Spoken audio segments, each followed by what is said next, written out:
ये एनर्जी है जी सर। और हमको ये पता है कि एनर्जी को ना तो हम लोग ख़त्म कर सकते हैं ना ही जनरेट कर सकते हैं। तो एनर्जी सिर्फ आप रूपांतरित कर सकते हैं, एक फॉर्म से दूसरे फॉर्म में ट्रांसफ़र कर सकते हैं। वैसे ही आप किसी और एनर्जी को अगर आप हीट में ट्रांसफ़र करते हो तो वो हीट एनर्जी बन जाती है। 10th में अपन लोग ने पढ़ा भी है कि एनर्जी इक्वल्स टू क्या होता है, पी इंटू टी होता है, पावर इंटू टाइम, और पावर इक्वल्स टू हो जाता है वी इंटू आई, और वी आई को ही हम लोग आई स्क्वायर आर भी तो लिखते हैं। तो H equals to I square R T तो आप 10th में ही पढ़ के आ चुके हो। जी सर। है ना। इसको किस में नापा जाता है, जूल में। जूल। भाई अगर वर्क या एनर्जी को जूल में नापते हैं तो वैसे ही हम लोग हीट को भी जूल में ही नापते हैं। ठीक है। अब उसके बाद उसकी एक और यूनिट आ जाती है कैलोरी, है ना। तो कैलोरी के लिए फिर अलग अपन आगे भी देखेंगे। तो हीट क्या है, एक तरह की एनर्जी है ना, ऊर्जा है, जो कि आपको और भी दूसरी चीज़ों से मिल सकती है। जैसे कि हम लोग ईंधन को ईंधन ही क्यों बोलते हैं, हीट एनर्जी किससे मिलती है, ईंधन को जलाने से मिलती है। अब जो अच्छे से जल गया वो अच्छा ईंधन है, जो अच्छे से नहीं जला वो अच्छा ईंधन नहीं है। फिर बात केमिस्ट्री पे चली जाएगी, है ना, सैचुरेटेड और अनसैचुरेटेड पे। गला नहीं गला, ठीक। अब ऊष्मा की इकाई हमने बोला कि कैलोरी भी होती है, कैलोरी। ठीक है, ये ऊष्मा की भी इकाई है क्योंकि ऊष्मा एक ऊर्जा है, ऊष्मा की शक्ति की, ऊष्मा एक ऊर्जा है। तो ऊर्जा की इकाई हम कैलोरी ले सकते हैं, कार्य की इकाई भी कैलोरी ले सकते हैं क्योंकि कार्य ऊर्जा उसमें की जूल है, जूल ही है, और जूल से ही कैलोरी बनता है। तो एक कैलोरी बराबर कितना हो जाता है, एक कैलोरी बराबर कितना जूल, 4.1 जूल है, इतने जूल होता है ना, एक कैलोरी बराबर। ठीक। अब एक्चुअल में ये है कितना कि 1 ग्राम पानी को, 1 ग्राम पानी का तापमान 1 डिग्री सेल्सियस बढ़ाने के लिए जितनी ऊष्मा की आवश्यकता होती है उसे 1 कैलोरी कहते हैं। क्या क्या, 1 ग्राम पानी और उसका तापमान कितना बनाना है, 1 डिग्री सेल्सियस। इतने के लिए अगर जितना लग रहा है तो वो कहलाता है 1 कैलोरी। क्लियर है सबको, 1 कैलोरी क्या कहलाएगा। अब तुम बोलोगे कि सर आप अभी तक कैलोरी की बात कर रहे थे, अब आप इसमें 1 सेंटीग्रेड घुसा दिए, है ना। तो अपन आगे बात करते हैं कि अब बात आ जाती है तापमान की। तापमान है ना, हम लोग बोलते हैं गरम ठंडा, ज़्यादा गरम ज़्यादा ठंडा, कम गरम कम ठंडा, है ना, he is hot she is hot, सब करते रहते ना। तापमान एक्चुअल में क्या है, तापमान सर डिग्री सेल्सियस तापमान थोड़ी है। डिग्री सेल्सियस हुआ, केल्विन हुआ, र्यूमर हुआ, फ़ारेनहाइट हुआ, ये तापमान को नापने के स्केल हैं। ठीक। तापमान यह है कि ऊष्मा की अवस्था में जो परिवर्तन होता है, या कितना गर्म या ठंडा, हॉटनेस और कोल्डनेस, इसमें अगर परिवर्तन होता है तो कितना परिवर्तन होता है, कितना परिवर्तन होता है उसको जानने के लिए जिस स्केल का आप यूज़ करते हो, या कहें कि स्केल पे जो आप रीडिंग लेते हो, तापमान कहलाता है। ठीक। नहीं तो मैं घर में पढ़ूंगा ना तब तो चक्कर समझ में आएगा सबको। अच्छा हाँ, ठीक है। एक तरफ ऊष्मा की अपने पास एक और यूनिट है जिसको BTU बोला जाता है। क्या बोला जाता है, British thermal unit. British thermal unit. ये हालांकि अब ये ब्रिटिशर्स की देन है अपने पास। ठीक है। तो इसमें अपने पास ये होता है कि 1 BTU बराबर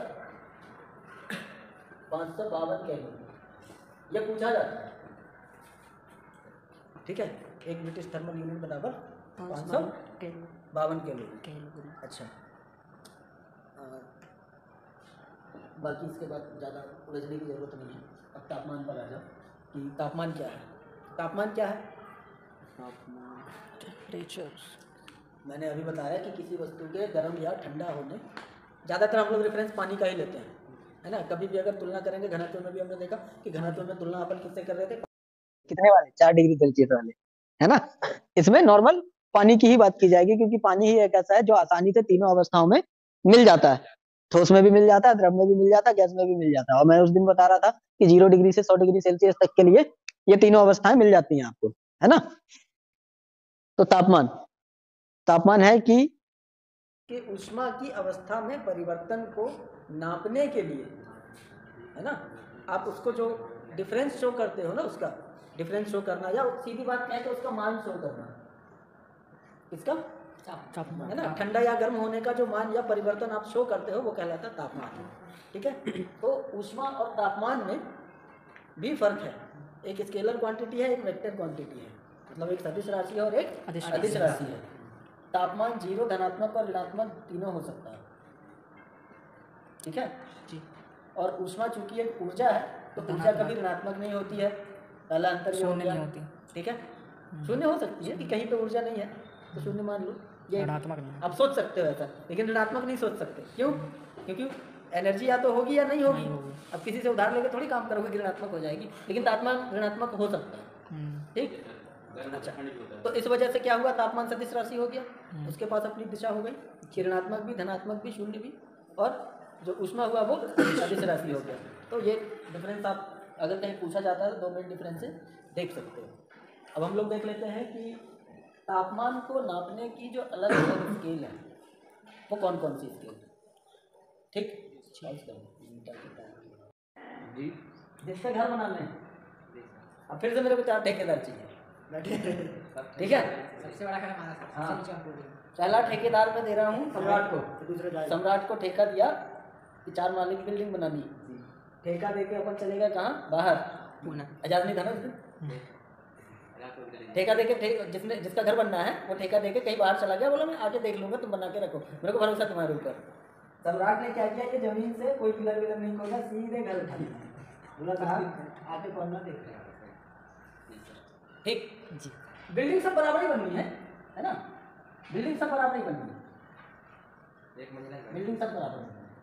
ठीक, अब दूसरा ठेका दे दिया क्या पांडे जी को,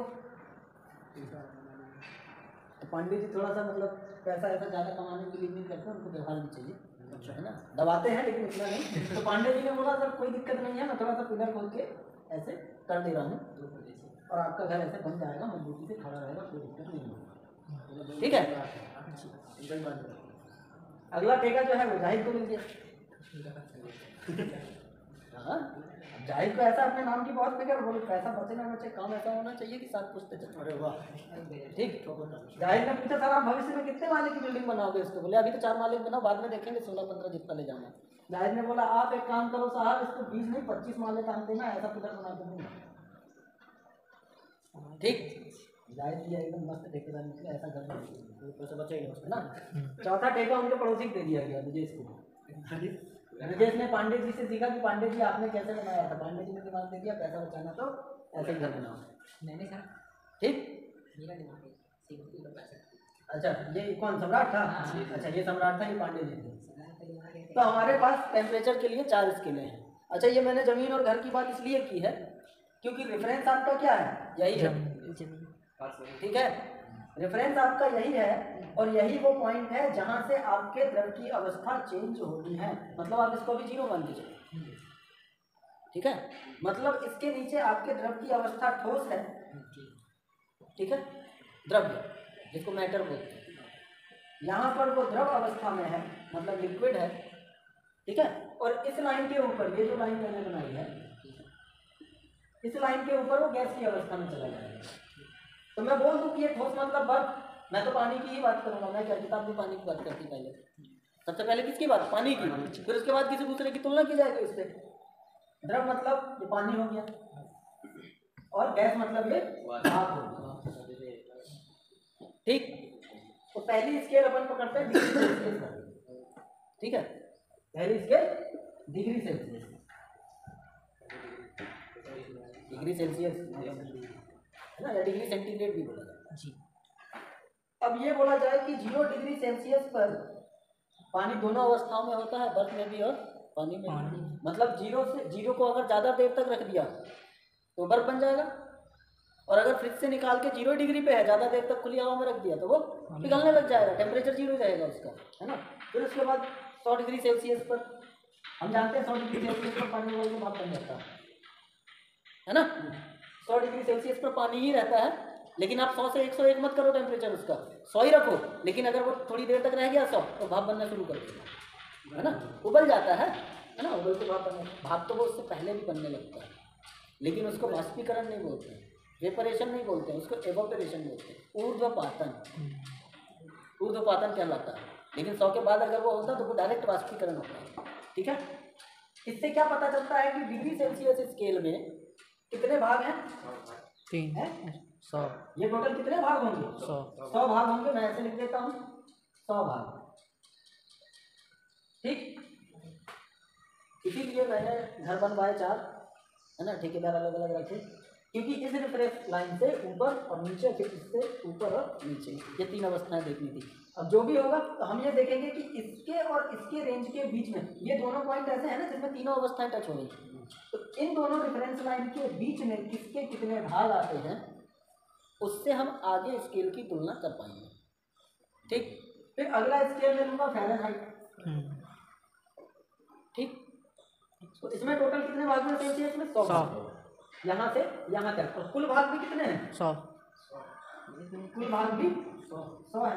भाग मतलब कि तुम्हारे बुक में जो ये ऐसे पाठ्यांक लिखा रहता है, पाठ्यांक मतलब रीडिंग, है ना, वैसे फ़ारेनहाइट में कितने होंगे? कुल भाग होंगे 212। 212। हाँ, इसका 0 होगा यहाँ से। ठीक है, और 0 से लेके ये जो वाला जो पॉइंट है जहाँ पे अवस्था बदलनी है, ये कहलाएगा 32। ठीक, और ये कहलाएगा 212। तो अब ये बताओ 212 में से 32 गया, कितने भाग बचे? 190। गलत जवाब, 180। अब भगा दूंगा हर चीज से। ये कितने भाग हो गए? 180 भाग। अब 32 नीचे, मतलब जितनी रेंज में डिग्री सेल्सियस के 100 भाग हैं, उतनी रेंज में फ़ारेनहाइट के कितने भाग हैं? 180 भाग। अब ये बताओ ज्यादा शार्प रीडिंग कौन लेगा, ये लेगा कि ये लेगा? फ़ारेनहाइट। फ़ारेनहाइट लेगा। फ़ारेनहाइट लेगा। क्यों लेगा? कि ज़्यादा शार्प लगे, इसमें ज़्यादा भाग है। मान लो अगर ऐसा करें, जैसे तुम्हारी नॉर्मल वाली स्केल होती है, है ना, रूलर स्केल, उसमें एक तरफ इंच एक तरफ सेंटीमीटर होता है, तो सेंटीमीटर छोटा कि इंच? सेंटीमीटर। कैसे? क्योंकि उतनी ही डिस्टेंस में सेंटीमीटर 15 है और इंच कितने हैं? 6। तो ज़्यादा शार्प रीडिंग कौन लेता है? सेंटीमीटर। वैसे ही इधर 100 है, इधर 180 है, ये ज़्यादा है ना। अब ये ज़्यादा शार्प मतलब ज़्यादा नज़दीक वाली रीडिंग लेगा। ठीक है, अगला केल्विन। ठीक है, केल्विन का 0 यहाँ से शुरू हो रहा। ठीक, लेकिन सेल्सियस के 0 तक आते आते ये कितना चला जाता है? 273। ठीक, तो 273 भाग तो इधर हो गए, 273 भाग इधर हो गए, और 273 से ये 373 तक जाएगा, तो इधर कितने भाग हुए? 100 भाग। ठीक, 100 180 100। तो ये और ये एक जैसे हो गए, है ना। इधर कितने भाग है इसके पास? 273। 273 इधर वाले और 100 इधर वाले, कुल भाग कितने हो गए? 373।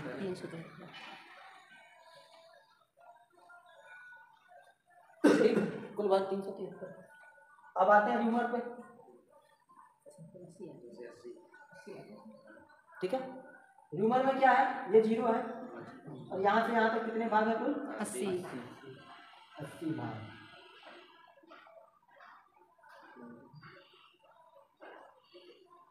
ये देखना है, इसीलिए टेम्परेचर की एसआई यूनिट जो है वो केल्विन में ली जाती है। अब एक बात बताओ, सेल्सियस और केल्विन के भाग लगभग बराबर बराबर हैं इस रेंज में, हैं? तो मैं कहूँ कि अगर मुझे सेल्सियस को केल्विन तक ले जाना हो तो ये कितना जाएगा? -273 डिग्री सेल्सियस। इसी को तो परम शून्यता बोलते हैं। जहाँ पे लोहा, परम शून्यता, जहाँ सब थम जाता है, परम शून्यता जो कि मतलब, तो ये माइनस में है जी, ये माइनस में है, इसीलिए डिग्री सेल्सियस को ऐसा यूनिट नहीं मिल पाया, क्योंकि इसका 0 यहाँ से चालू हो रहा है और इसको माइनस तक ले, मतलब जब परम शून्य तापक्रम पर पहुँचा है तो तब तक ये माइनस में चला गया, लेकिन केल्विन स्टार्ट ही यहीं से हो रहा है। इसीलिए टेम्परेचर की एसआई यूनिट क्या है? केल्विन है। कभी भी ध्यान रखना, एग्जाम में अगर पूछा जाए तो केल्विन की जगह सेल्सियस मत लिख देना, बहुतों को नहीं पता कि एसआई यूनिट केल्विन। और डिग्री केवल सेल्सियस में लगेगा। हाँ डिग्री सेल्सियस में लगेगा, डिग्री फ़ारेनहाइट लगा सकते हैं लेकिन केल्विन में नहीं लगेगा। बुखार किस में नापा जाता है? बताते हैं सेल्सियस में लेकिन होता केल्विन में। डिग्री सेल्सियस बोलते हैं। केल्विन में। जाहिद को बुखार डिग्री सेल्सियस में नापना, तेरा बुखार 100 को है, उबल के पानी नहीं हो जाएगा। वहाँ बन के उड़ने लगेगा। ये सोचना, अगर तेरा बुखार डिग्री सेल्सियस में हुआ तो 102, 103, हाँ वही बोलते हैं ना वो, 102 डिग्री बुखार है, 103 डिग्री बुखार है, 100 डिग्री बुखार है। तो 100 डिग्री सेल्सियस पे पानी उबल के भाप बन जा रहा है। अगर तेरे को 101 डिग्री बुखार भी हो गया तो उबल के पानी नहीं बन जाएगा। घर आते समय तो कुत्ते काफी के बराबर कर देंगे, बोले वाह बॉइल्ड चिकन आज उड़ा दो। और क्या बॉइल्ड मीट, अरे सॉरी चिकन बोल दिया, मुर्गों को बुरा लग जाएगा। बॉइल्ड मीट मिलेगा उनको। मतलब तू ही सोच ना, 100 डिग्री सेल्सियस तो बॉइल्ड नहीं हो जाएगा।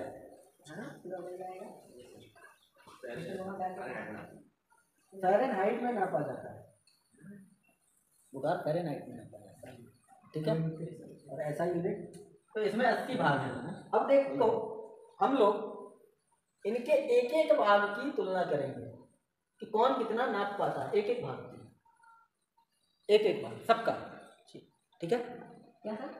तो डिग्री सेल्सियस में कितने भाग, एक भाग निकालूंगा अगर मैं, तो डिग्री सेल्सियस का एक भाग निकालने के लिए मुझे 1/100 करना पड़ेगा।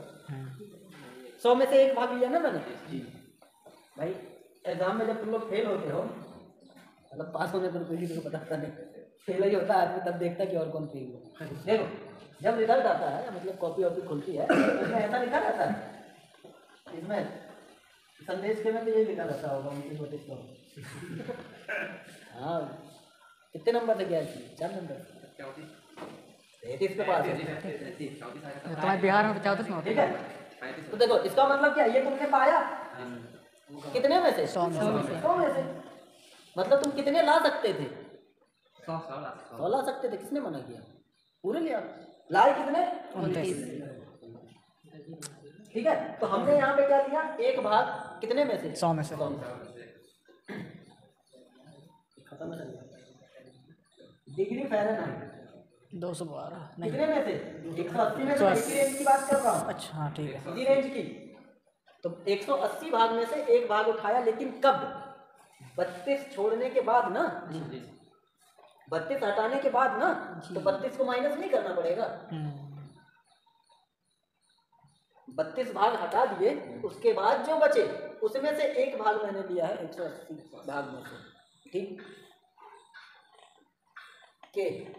केल्विन कितना? 100 माइनस बटे 100, हाँ बटे 100 100 भाग में से एक भाग लेना, -273 -273। चौथी स्केल कौन सी? R बटे सबसे आसान काम है 80। इसका।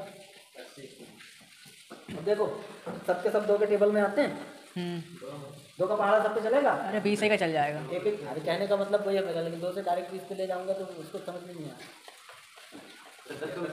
है ना। डायरेक्ट लिख दूंगा ना, अभी 20 की बात आ गई, डायरेक्ट लिख देता तो अभी बोलते सब कैसे 9 5 4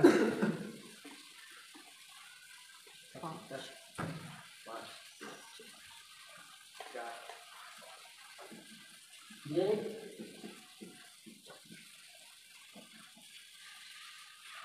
अगर ये याद ना रहे,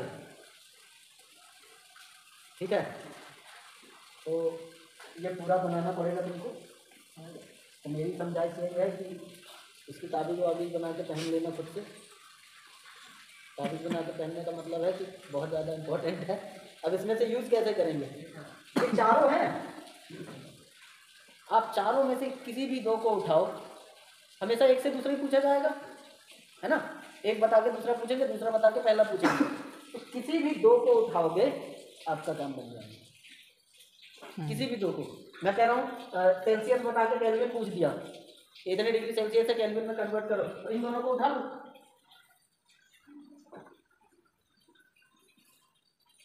इन दोनों को उठा लो। अगर तुमसे फ़ारेनहाइट बता के केल्विन पूछा जा रहा है तो इन दोनों को उठा लो। हाँ भाई कन्वर्ट करना। अगर सेल्सियस बता के केल्विन पूछ दिया, फ़ारेनहाइट बता के केल्विन पूछ दिया, तो ऐसा लिख देंगे, सेल्सियस बता के फ़ारेनहाइट पूछ लिया तब T/5 बराबर है -32। कुछ भी बता के कुछ भी पूछ ले, र्यूमर बहुत कम पूछा जाता है। पता नहीं सिर्फ ITI के सिलेबस में र्यूमर स्केल देखने को मिलती है, बाकी मतलब 10th की बुक में कहीं देखने को नहीं मिलती, स्कूल की बुक में नहीं मिलती। तो र्यूमर का भी ऐसा ही है, किससे र्यूमर को कनेक्ट करना था, सबसे सबसे ही दोनों डिवाइड बाई बराबर R बाई 4। सेल्सियस को र्यूमर में भी कन्वर्ट कर सकते हैं, केल्विन को र्यूमर में कन्वर्ट कर, किसी को भी कन्वर्ट कर। सर सेल्सियस में जैसे अपन दिन इनका टेम्परेचर नाप लेंगे, फ़ारेनहाइट में बुखार नापेंगे, केल्विन में नहीं, तुम दिन का टाइम नहीं, मतलब एक एग्जांपल बता, पूछ रहा हूँ किससे क्या नापेंगे। किससे क्या नापेंगे? हाँ, एक एग्जांपल मतलब। जैसे देखो बुखार में फ़ारेनहाइट क्यों यूज़ करते हैं, क्योंकि फ़ारेनहाइट सेल्सियस से छोटी यूनिट है, शार्प है। तो बॉडी में थोड़ा सा भी टेम्परेचर का चेंज होना ज़्यादा घातक हो जाता है। अब सेल्सियस में नापेंगे तो पता चला अभी 37 डिग्री सेल्सियस है, एक काम करो एक एक गोली दो, जब 38 होगा तो 2 देंगे। 38 मतलब बहुत हो जाता है भाई, बर्दाश्त से बाहर हो जाएगा। 39 हो गया तो और बर्दाश्त से बाहर। 40-42 डिग्री टेम्परेचर की गर्मी में तो अपन घर से निकल नहीं पाते हैं मई जून में। ज़रूरत के हिसाब से आप अपनी स्किन को रखिए। आपको बहुत ज़्यादा माइनस टेम्परेचर जब काउंट करना रहता है तो आप केल्विन लिखते हो, है ना। इसका परम शून्य तापक्रम लिखा हुआ है। परम शून्य तापक्रम मतलब कि वो अवस्था जब सब कुछ फ्रीज हो जाएगा। सब कुछ फ्रीज हो जाने का मतलब यह है कि अणुओं की गति तक रुक जाएगी, मॉलिक्यूल, एटम, उसमें रिवॉल्व करने वाले इलेक्ट्रॉन, तब फ्रीज। अब जब अणु, परमाणु और इलेक्ट्रॉन, प्रोटॉन नहीं घूम पा रहे हैं तो हवा कहाँ से घूमेगी गधे। कम का तापमान संभव ही नहीं है ना, जब सब कुछ जम जा रहा है, सब फ्रीज हो रहा है, इससे कम का तापमान आप क्या करोगे, सब खत्म ना, सब फ्रीज, कुछ नहीं कर सकते। नापने वाला खुद फ्रीज है, कौन नापेगा। इसका पूरा नाम लिख दीजिए। मेटल, नॉन मेटल, आर का र्यूमर। र्यूमर से रूमर का यूज़ कहाँ करते हैं? अभी तक सबसे छोटी स्केल, मतलब सबसे बड़ी स्केल है ये। हाँ, कहाँ यूज करोगे, देखो ना 80 भाग है, तो सेल्सियस से अगर करोगे कंपेयर तो कितना, 5/4, 4/5 100 5/4 हो गया तो 1.25। सेल्सियस के 1.25 भाग का इसका एक ही भाग है। कहाँ यूज करोगे, ज़्यादा बड़ा डिफरेंस किसको देखना है, डिफरेंस ज़्यादा बड़ा डिफरेंस देखने से अच्छा छोटे डिफरेंस नहीं देखेंगे। तो बनाया ही कहाँ है क्या? फ़ारेनहाइट और केल्विन, किसी की जरूरत पड़ी होगी बना दिया भाई। मैथई के फार्मूले हैं, a+b का होल स्क्वायर, क्या लिखते हो, a² + b² + 2ab। किताब में लिखा रहता है a² + 2ab + b²। अब जिसने थोड़ा सा डिफरेंट करके लिख दिया, बोलो मैंने अलग करके लिख दिया, बाहुबली हो गया। तो चेंजेस करते रहो, नई चीज़ें लाते रहो, नाम चलता जाएगा। बदलेगा, अपन क्वेश्चन पूछेंगे।